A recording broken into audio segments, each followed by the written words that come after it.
Hi, I'm Mark Prescott from Agrisci, and I'm here to show you today how to use a Lazy Gardener watering device for container gardening. Here to help me is my son Benjamin, and he's going to help with some of the various tasks we're going to go through quickly to show you how to use this.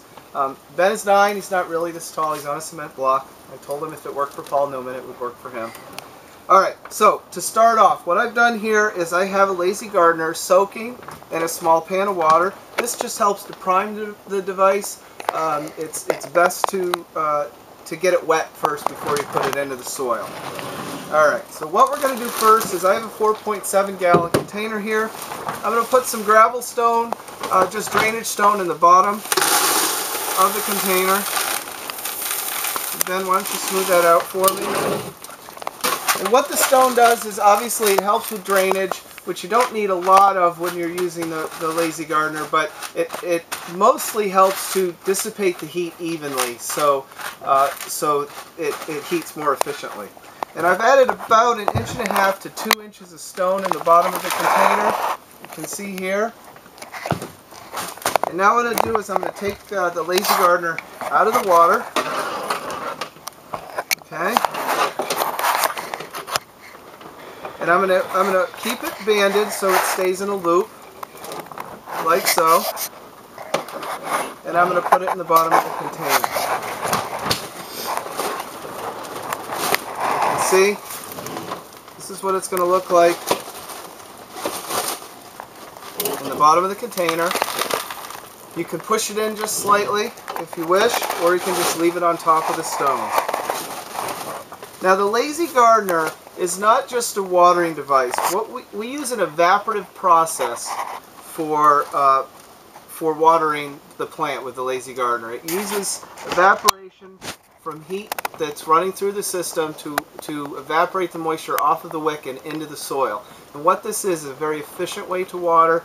It stabilizes the temperature of the root zone, keeps it warmer, which stimulates plant growth, and it causes convection, which adds air into the soil as well. So it's really a growing system. It's not just a watering device. And what this means is if it's out on your patio and you get a couple of rainy days, your plant is not going to stay saturated. The heat's going to dry out the excess water, and your plant's going to come to a healthy state from a soil standpoint very, very quickly instead of sitting in soggy soil. All right, Ben, can you add, Pete, about 2-3 inches of soil to this for me? Just keep shoveling it in there.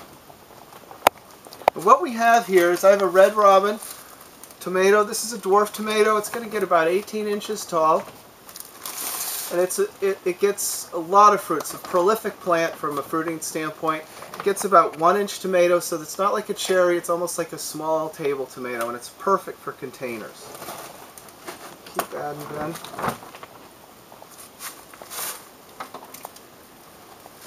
Here, I'm going to help him out here.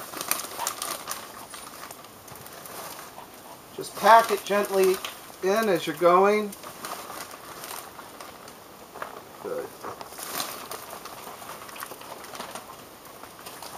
Just a little more.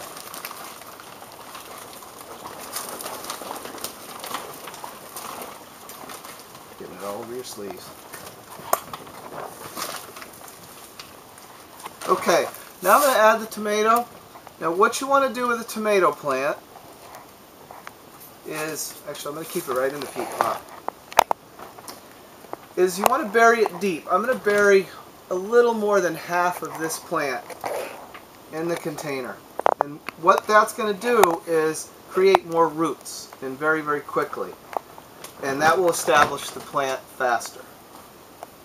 The whole plant will have roots every place that I buried it.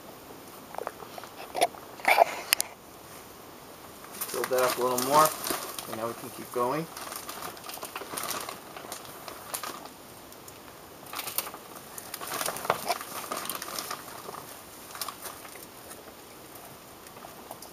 Keep going.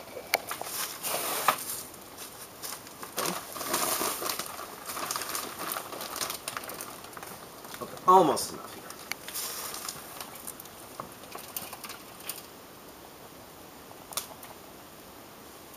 Good job. Okay, now I've got about 3 small little basil plants that I'm going to put in here. See, they're just little seedlings. Now generally you don't want to put a small little plant like this in a big container because you'll just get root rot and there won't be enough, the plant won't be able to absorb all the moisture that's in a big container like this. But because the lazy gardener is heating the soil and creating this evaporative process and convection in the container, it keeps a very stable water to air ratio in the roots, and you won't have problems with disease in the root system of the plant. So you can take a little small plant and put it in a great big container like this. This is cilantro. So I've got basil, tomato, and cilantro in this one container. Okay, what I'm going to do, real important to water the plant in well.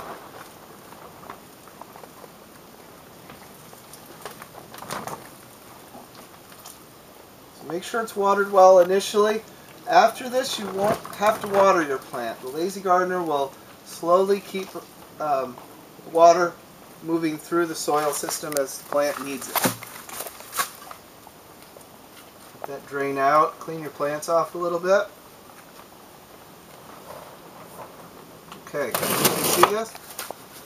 This is what we have. 3 basil plants, 2 small cilantros, great for salsa. Now what I'm going to do is I'm going to just take some wood shavings just to dress it up as a mulch. It will also help to keep some moisture in the soil as well. Slow it down a little bit from evaporating out of the container so the plants can utilize it. Alright, just work that in around the plants. Makes it look nice.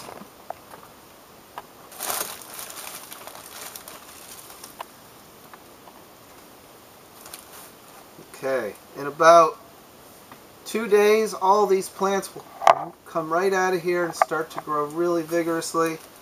I should have tomatoes with this Red Robin tomato in about 60 days. The basil, of course, and the cilantro will produce much sooner. The last step is take a reservoir, any kind of bottle will work, fill it up,